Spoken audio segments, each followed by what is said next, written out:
మన తెలంగాణ రాష్ట్రం ఏర్పడ్డాక మొట్టమొదటిసారి మనమందరం జనాభా లెక్కల్లోకి ఎక్కబోతున్నాం.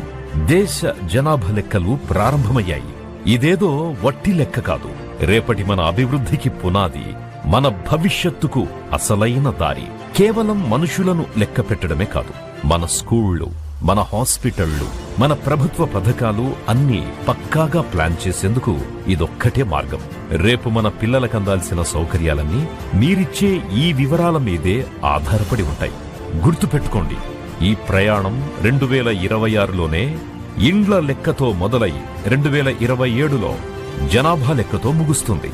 ఈ వివరాలతో మీ రేషన్ కార్డులకు, వెల్ఫేర్ స్కీమ్లకు ఎలాంటి ఇబ్బంది రాదు. భయం లేకుండా నిజం చెప్పండి, ఇది మన ఊరి అభివృద్ధి కోసమే. ఇంకొక గొప్ప విషయం ఏమిటి అంటే, మీ ఇంట్లో నుంచే ఫోన్ల ద్వారా గాని, ఆన్లైన్ పోర్టల్లో గాని మీ వివరాలు మీరే పక్కాగా నమోదు చేసుకోవచ్చు కూడా.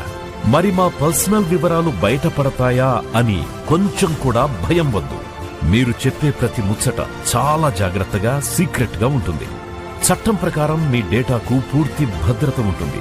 దీన్ని కేవలం దేశం కోసం, మన రాష్ట్రాభివృద్ధి కోసం మాత్రమే వాడుతారు. ఇది మన నేల, ఇది మన ఎదుగుదల.